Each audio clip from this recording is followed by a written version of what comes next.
Listen, I've had a lot of games like that. You know, you get them in your career.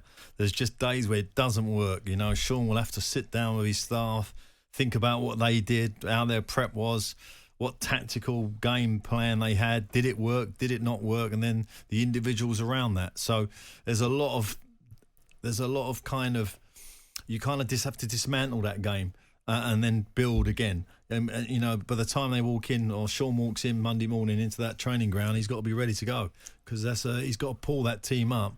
They're bottom of the league. They're 2 games in. Everton. No good. 03717 223344. Of course, this is the place where you can first react to the day's football. And Nick, the Chelsea fan's done just that. A disappointing day for Chelsea. Nick, how are you feeling? Well, very depressed, really, to tell you the truth. We're playing all that nice football. Sterling has a cracking game. Yeah, it really did. And we've got no end product again. No end. You can't play a good game. You've got to win the game. With the possession we had in the first half, we should have finished it. And I'm sorry, but all those people that follow football, I'm sorry, but Conor Gallagher is not good enough to play for Chelsea. And he's not even good enough to play for, I don't know. He's only an average player. So if West Ham would like to come and take him, that would be fine by me. Boys would be quite happy with that.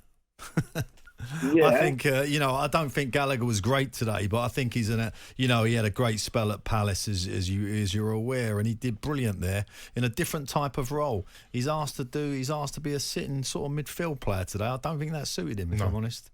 So I can't think you can reflect well on that. But, you know, I know Chelsea fans myself, and I know, they're not enamoured with him, that he's, done particularly great when he's had these opportunities.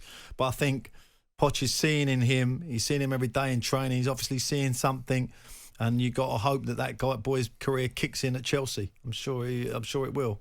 Nick, in terms of Pochettino, obviously he's only 2 games into the new season in the Premier League, but do you think Chelsea are going to be patient enough with him? There's so many new players and new faces to bed in. That's another problem we have at Chelsea. There's no patience. There's no patience with anyone. It worked when we had Roman Abramovich, but I don't think the American owners understand English football. And the thing is, I just can't see Pochettino lasting. We want winners at Chelsea, and what's Pochettino won in this country? Nothing. Plus, he's been manager of Spurs. Does that bother you, Nick, or that he was yes, that? It does. It does. I guess Spurs are a team that they play well, but when it comes to stepping over that and picking up that trophy, they can't do it.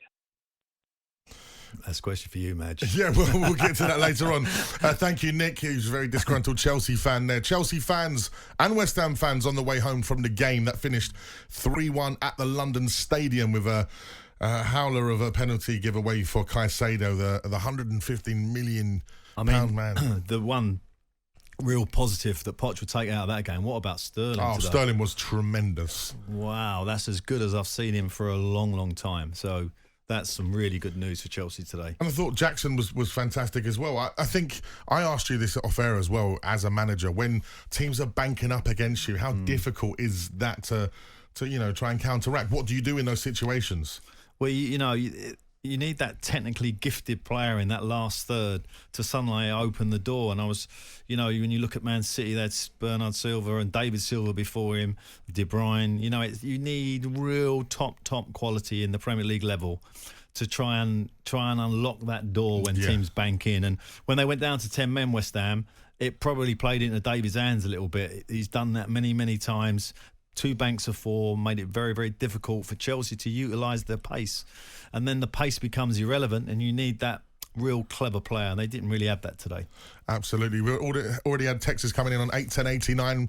No one's left their name, but the 321 says, sack Pochettino, he hasn't got a clue. And the 227 says 30 million for James Ward-Prowse compared to 106 million for Enzo. James Ward-Prowse will be the signing of the season. 2 assists on his debut. Was you impressed with Ward-Prowse today, Pards? Yeah, obviously, I think it's a great signing. I can't believe West Ham had a free run at him, if I'm honest. But, his stats, I don't know what his assists are last year, but he usually guaranteed 8, 10 assists. I'm sure of it. And these set plays, are, that second phase from a set play can also be another kind of an assist, and that's what he offers you. He's got an assist in open play today, but the set plays he puts in are absolutely outstanding. Absolutely. He got 4 assists last season. Oh, okay. 03717 223344. We want to hear from you. Chelsea fans, West Ham fans on the way home from the game, as well as Everton fans. Where do you go from here? Of course, last year, Sean Dyche saved your Premier League status. Where do you go from here? 03717 223344. You listen to The Final Word here on talkSPORT with Majestic and Alan Pardew.